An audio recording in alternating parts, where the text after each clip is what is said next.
سیدی یا رسول اللہ صلی اللہ تعالی علیہ وسلم. پڑھے الصلاۃ والسلام علیک یا رسول اللہ،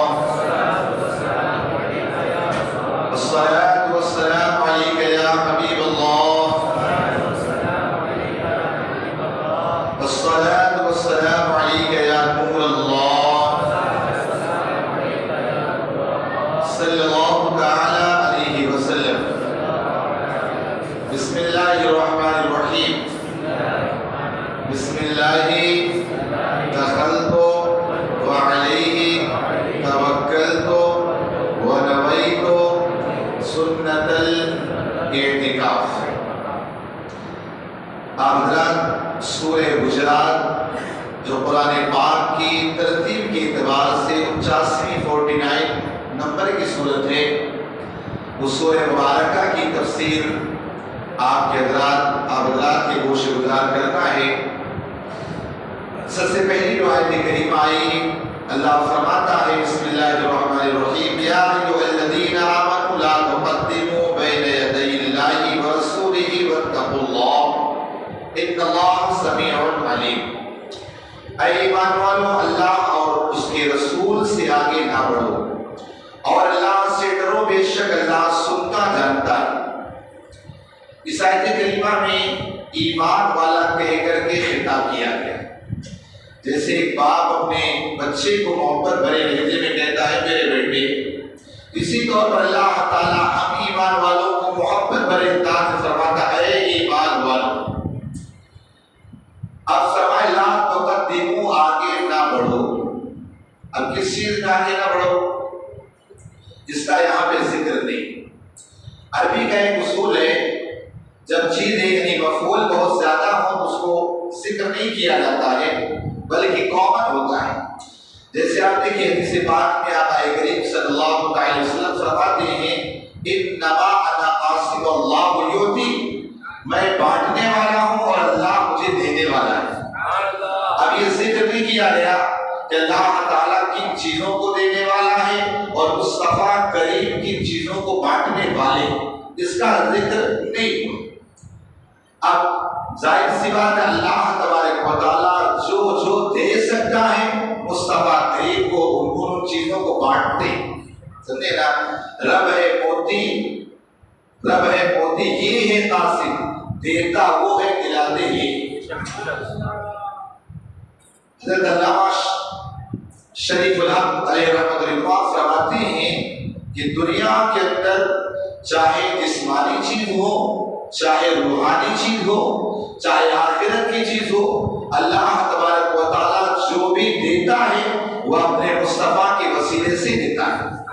لا باللفظ، جس کو جو ملا اس سے ملا، بٹتی ہے کونین میں نعمت رسول اللہ کی. جو بھی دنیا کے اندر نعمتیں ہیں مصطفیٰ کریم سب ان نعمتوں کو بانٹنے والے ہیں. اب کوئی ایسی دنیا کی نعمت نہیں جو بارگاہ مصطفیٰ سے نہ ملتی. اگر کوئی اندھا جائے حضور سے آنکھیں مانگے، آقا علیہ السلام اسے آنکھیں دے. حضور کی بارگاہ میں اگر کوئی بیمار جائے شفا مانگے، حضور سے شفا دے. حضور کی بارگاہ میں کوئی جائے جا کر کہ میں تنگ دست ہوں مجھے مال دے دے، آقا علیہ السلام کو تسلیم یہ نہ دے کہ میرے پاس کچھ ہے یا نہیں، آقا علیہ السلام اسے دے ہی دے، کیسے بھی کر کے دے. تو آقا علیہ السلام کی بارگاہ میں کوئی بندہ ایسا نہیں جو خالی لوٹتا ہو. آقا علیہ السلام سب کی جھولیاں بھر دیتے. جیسے آپ دیکھیے غزوہ خیبر کا موقع تھا، آقا علیہ السلام تشریف لا رہے تھے، راستے میں تھے لاکھوں کی تعداد میں صحابہ تھے. صحابہ کرام نے آ کر اس کے یا رسول اللہ صلی اللہ علیہ وسلم پیاسی، آج نہ ہمارے پاس پانی ہے، جانور بھی پیاسے ہیں، انسان بھی پیاسے ہیں، کیا کیا جائے؟ آقا صرف اس لیے کہ صحابہ کا طریقہ تھا اگر کوئی بھی پریشانی آتی نا وہ بارگاہ مصطفیٰ میں حاصل ہوتی. سمجھے نا، انہیں پتا تھا خدا کا یہی ہے در، نہیں اور کوئی مفر مگر جو وہاں سے ہو یہی آ کے ہو، جو یہاں نہیں تو وہاں نہیں. اگر مصطفیٰ کریم کی بارگاہ سے نہیں ملے گا تو کہاں ملے گا؟ آقا علیہ السلام کی سخاوت اور زہد کا عالم کیا، پھر آقا یہ نہیں فرماتے کہ ٹھیک ہے چلو کنواں کھودو اور پانی نکالتے. چونکہ زمانے کے اندر پانی کو تلاشنا، پانی کا ملنا بہت آج کل کی طرح نہیں ہے کہ آج کتنی فیسلٹی اور آسانیوں کے دور میں ہے. یہاں دیکھیے جہاں سفر میں ہو تو بسلری لیے بندہ کھڑا ہے، پیسہ تو آپ کا کام ہو گیا، بسلری لیے کھڑا ہے، لیکن وہاں پر کوئی پانی کا نام اور ارشاد نہیں، کچھ نہیں. آقا علیہ السلام نے مولا کائنات علی مدرسہ کو فرمایا اے علی جاؤ اپنے ساتھ کسی بندے کو لے کر پانی تلاش کر ملا. چونکہ اتنی عرب کی چلچلاتی ہوئی دھوپ شدت کی، اس کے بعد پھر نیچے سے بھی گرمی، اوپر سے بھی گرمی، پانی بھی نہیں. حضرت علی رضی اللہ تلاش کر رہے کہیں پانی کا نام و نشان. دیکھا ایک ادھر سے اٹھنے پر سوار ادھر سے ایک عورت آ رہی، اس پیروں کو پھیلائے ہیں، اس کے آگے دو مشکیزیں رکھے ہوئے. اب وہ جیسے مولا کائنات علی مدرسہ نے دیکھا اسے روکا، کہا اس میں ہمیں بھی پانی دے دیں. کہنے لگے میں پانی نہیں دوں گی، چونکہ میں بہت دور دراز سے آئی ہوں اور دور دراز جانا ہے، میرے چھوٹے چھوٹے بچے بھی ہیں اور اس طرح میرا قبیلہ بھی بڑا ہے اور وہاں اپنے بچوں کے لیے ویسے نہیں دے سکتا. اچھا یہ بتاؤ پانی کہاں ہے؟ کہا پانی اتنی دور ہے نا کہ آپ تلاش کرتے کرتے اور جاتے جاتے آپ انتقال نہیں کر جائیں گے، مر جائیں گے، زیادہ پانی کو چھوڑو. حضرت مولا کائنات علی مدرسہ نے کہا پھر چل تم ہمارے ساتھ. کہاں؟ کہا ہمارے آقا کے پاس. کہا کون آقا؟ کون نبی؟ کہا چل تو. کہا میرا پانی، کہا تیرے پانی کی مشکیزیں سے ایک قطرہ بھی کم نہیں ہوگا، جتنا ہے اسی طرح رہے گا.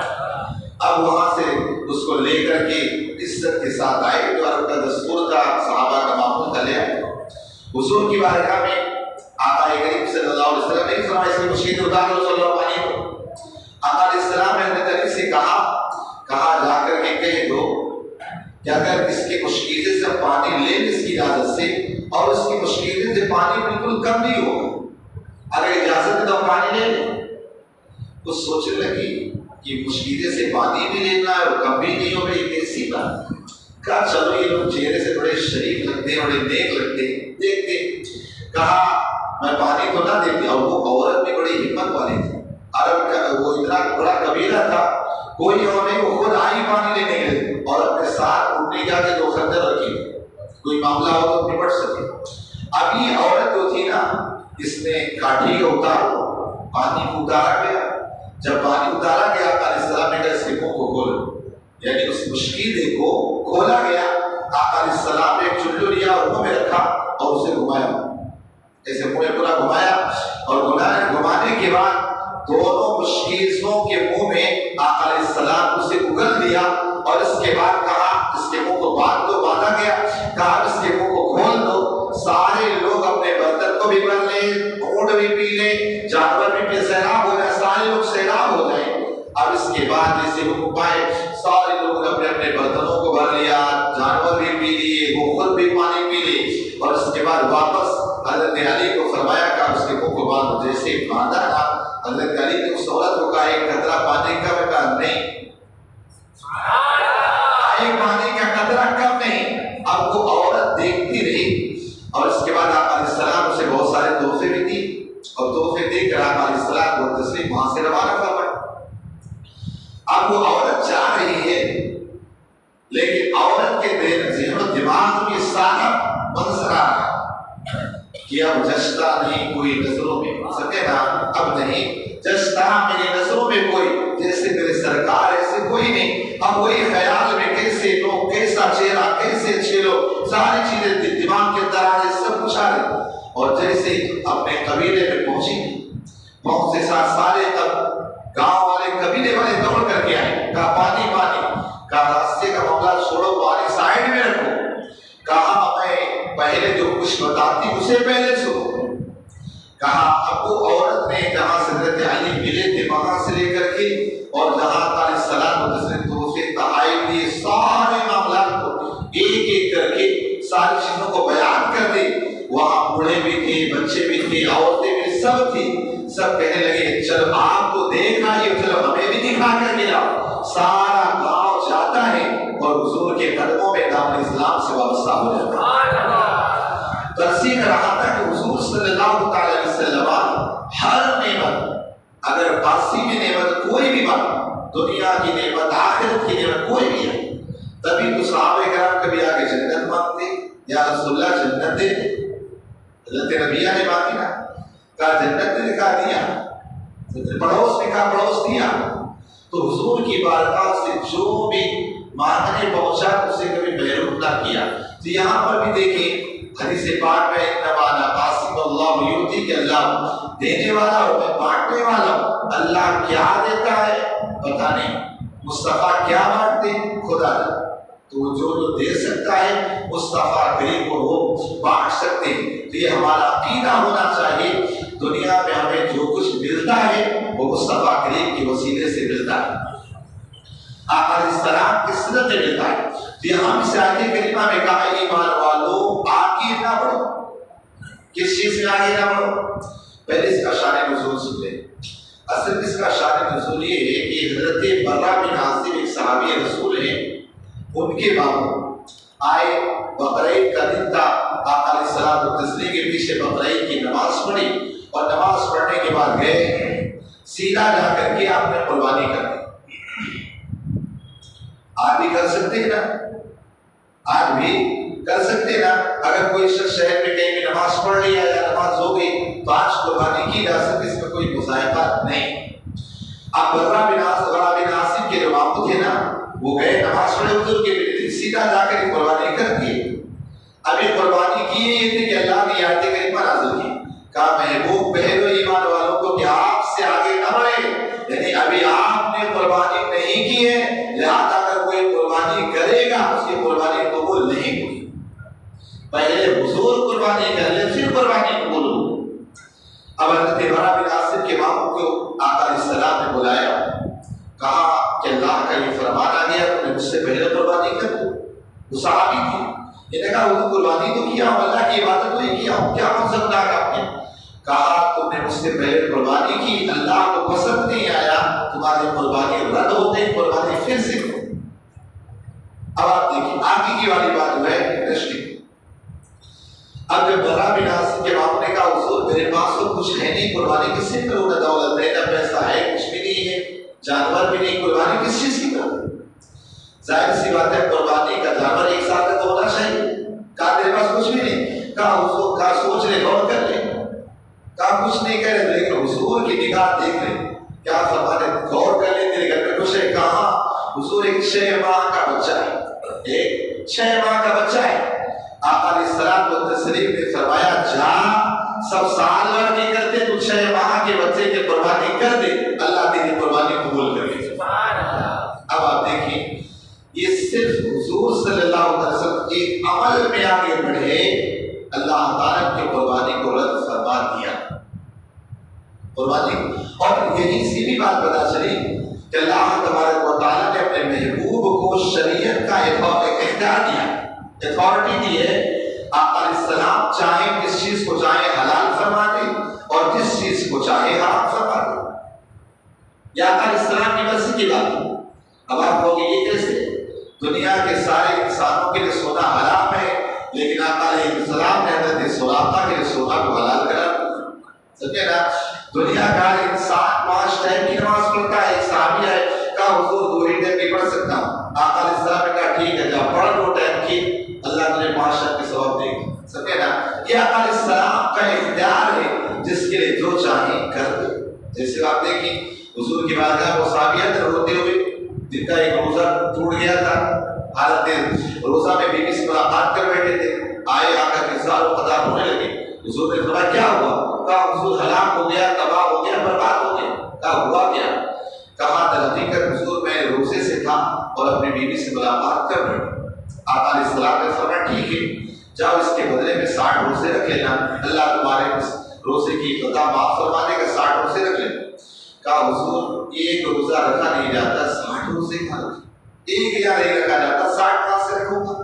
آقا علیہ السلام والتسلیم نے فرمایا ٹھیک ہے جا 60 مسکینوں کو کھانا کھلا دے، تیرا کام ہو جائے۔ کہا حضور یا ایک غریب آدمی ہو ایک دن کا گزارا نہیں ہوتا، 60 مسکینوں کہاں سے کھلا سکتا ہوں؟ آقا علیہ السلام نے فرمایا ٹھیک ہے بیٹے، کوئی بھی اگر اللہ کا حکم ہے، اگر کوئی بندہ ایک جان بوجھ کر روزہ توڑ دے یا چھوڑ دے، 60 روزے رکھے گا اس کے بدلے میں، 60 مسکین کو کھانا کھلائے۔ یہ اللہ کا حکم ہے۔ اب وہ صحابی کو حضور نے فرمایا بیٹھ جاؤ، اب وہ بیٹھ گئے۔ تھوڑی دیر گزرے ایک صحابی آئے اور آ کر کے ٹوکری میں حضور پیش کہا حضور یہ میری طرف سے تحفہ۔ آقا علیہ السلام نے قبول فرمایا اور قبول فرمانے کے بعد فرمایا کہاں ہے وہ صحابی؟ کہا حضور حاضر ہو۔ کہا یہ حضور کی ٹوکری لے جا، مدینے کے غریبوں میں بانٹ دے، اللہ تعالیٰ تیرے روزے کا کفارہ بنا دے گا۔ کہاں روزہ رکھنا تھا، روزہ رکھنے کے نہیں رکھ سکتے، 60 مسکین کھانا نہیں کھلا سکتے، اب کہا چاہے اس کو لے جا کے بانٹ دے تیرے روزے کفارہ ہو جائے گا۔ کہا حضور وہ صحابی بھی کیسے؟ کہا حضور مدینے میں اس سے زیادہ غریب کوئی ہے ہی، مدینے میں اس سے زیادہ کوئی غریب ہے ہی نہیں۔ حضور صلی اللہ علیہ وسلم کی کرم نوازی دیکھی، آقا ارشاد فرماتے یہ لے جا، خود کھا، بچوں کو کھلا، اللہ تعالیٰ تیرے روزے کا کفارہ بنا دے گا۔ تو آقا علیہ السلام کو اللہ تبارک و تعالیٰ نے اختیار تشریعی دیا، شریعت کا اختیار دیا، جس کے لیے اگر چاہے حلال تو حلال کر دے، جس کو جو چیز چاہے حرام فرما دے۔ آپ دیکھیں دنیا کے ہر بندے کے لیے 4 نکاح حلال، ایک بیوی ہے نا، دوسری تیسری چوتھی۔ یہ اور بات ہے جس دور کے اندر ہم گزر رہے ہیں اس میں ایک ہی سنبھالی نہیں سنبھلتی، دوسرے کی کہاں سوچ سکتے ہیں، اور اگر دوسری کر ڈالے تو پھر اللہ اکبر۔ پھر ایسے ہیں ہمارے سامنے، آج ان کی 3 بیویاں ہیں، اچھے سے رہتی ہے، سمجھ بات نا۔ لیکن آج ہمارے معاشرے کا سسٹم ایسا ہو گیا کہ آج لوگ زنا کو تو بالکل گناہ ہی نہیں سمجھتے، لیکن نکاح کو گناہ سمجھنے لگے۔ نکاح کو گناہ، ارے بھائی اگر نکاح کرے گا تو حلال ہی تو کام کرے گا، حرام تو نہیں کرے گا۔ اگر طاقت ہے، پاور، چونکہ دیکھیے مرد کے مقابلے میں عورتیں کمزور ہوتی ہیں۔ مذہب اسلام نے اگر کوئی قانون رکھا تو اس کے پیچھے بڑی حکمتیں ہوتی ہیں، سمجھ بات نا، بڑی حکمتیں ہوتی ہیں۔ اگر ایک مرد اگر 1 2 3 4 رکھتا ہے نا، اگر اس کے پاس طاقت ہے، دولت ہے، کر سکتا ہے، چاروں کے حق ادا کر سکتا ہے، حکمت یہ ہے تاکہ وہ بندہ گناہوں سے بھی بچ سکے، اور کوئی کچھ ایسی عورتیں ہیں جس کی ضرورت پوری نہ ہو سکے تو ان کی ضرورتیں بھی پوری ہو جائیں، سمجھے نا۔ اس میں جیسے آج میرے سامنے میں ایک بندہ ہے جس کی 3 بیویاں ہیں، اس نے بعد میں 2 بیویاں کی نا، اس میں کیسے کہ بیوہ تھی، اس کا شوہر مر گیا تھا، اس کے آرام سے اس کا بھی گزارا ہو گیا، پھر ایک اور اس نے کیا، اس کا بھی وہ بھی بیوہ تھی، اس کے 3 4 بچے تھے، ان سب کو سنبھال لیا۔ ایسا ہو جائے سمجھے نا، اس لیے کہ ابھی نکاح کرنا جس طرح کہتے ہیں نا، صوفیہ مفسرین نے لکھا ہے نا، جس طرح انسان کو جتنی بھوک اور اتنی روٹیاں کھاتا ہے، جیسی بھوک اس طرح کرتا، اگر ہے طاقت تو شریعت نے کبھی اس کی مناہیت نہیں کی۔ یہ اور بات ہے کہ اگر غیر ہم سے پوچھتا ہے نا تو اس کا جواب نہیں دے پاتے۔ طلاق، حلالہ، یہ سب بات کہتے ہیں، ہم کنفیوز ہو جاتے ہیں اپنے آپ کو مسلمان کہلوانے کے لیے۔ ارے بھائی صاحب، یہ طلاق اور حلالہ جو ہے سب ساری چیزیں نا، اس کے پیچھے ہزاروں حکمتیں، جب اس کی حکمتوں کو آپ جان جاؤ گے نا تو کہو گے یقیناً طلاق ضروری ہے، حلالہ ضروری۔ آپ کہیں گے یہ طلاق ایک کنٹریکٹ ہوتا ہے، کنٹریکٹ ہوتا ہے، ایک دوسرے سے وہ ہوتا ہے، معاہدہ ہوتا ہے۔ ہمارے میاں بیوی کی نہیں چلتی، شریعت اجازت دی۔ یہ نہ ہو کہ پوری زندگی کڑ کے سیدھا گزرتے رہو، اس لیے کہ میرے آقا نے کیا فرمایا، ایک بیوی جنت ہے دنیا میں، اور اگر خراب بیوی مل جائے دنیا جہنم ہے۔ تجربہ ہے بہرحال، تو بہرحال نیک بیویاں اللہ کی بہت بڑی نعمت ہے۔ تو اسی کر رہا تھا کہ آقا علیہ السلام کا اختیار کہ اللہ نے تو یہ کہا کہ 4 نکاح کر سکتے ہیں، لیکن آقا نے فرمایا اے علی جب تک میری بیٹی فاطمہ زندہ ہے تیرے لیے دوسرا نکاح ہی حرام ہے۔ اب ظاہر سی بات بتاؤ، حضرت علی کہہ سکتے نا کہ یا رسول اللہ اجازت دے رہا، آپ منع کرتے، لیکن وہ جانتے تھے وہ زبان جن کو سب ان کی کنجی کہیں، اس کے نافذ حکومت پہ لاکھوں سلام۔ مصطفیٰ کریم کی زبان سے جو نکل جائے اسی کا مان لینا ایمان ہے، ایمان ہے آل مصطفیٰ، قرآن ہے آل مصطفیٰ۔ بہرحال اس آیت کریمہ میں اللہ تعالیٰ نے بارگاہ مصطفیٰ کا ادب سکھایا۔ اس آیت کریمہ کے حوالے سے بھی تو بات رہ گئی کہ کن کن چیزوں میں ہمیں آگے نہیں بڑھنا ہے اور نہ بڑھنے میں فائدہ ہے۔ اسی آیت کریمہ میں کل پھر انشاءاللہ کچھ باتیں سنیں گے۔ بس بات تھی کہ اللہ اس کے رسول سے آگے نہ بڑھے اور اللہ سے ڈرے۔ انشاءاللہ اسی پر کل گفتگو پھر ہوگی. اللہم صلی علی سیدنا مولانا محمد بارک وسلم. صلو علیہ وسلم وسلام علیہ سیدی یا رسول اللہ صلی اللہ علیہ وسلم. اللہم ارزقنا علما نافعا وقلبا خاشعا ورزقا حلالا طیبا. قال الله تبارك وتعالى في شأن حبيبه الكريم إن الله وملائكته يصلون على النبي يا أيها الذين آمنوا صلوا عليه وسلموا تسليما. اللهم صل على سيدنا محمد وآله وسلم. صلوا عليه صلاة وسلام عليك سيدي يا رسول الله صلى الله عليه وسلم. ووفقنا به إلى الله إن الله بصير بالعباد.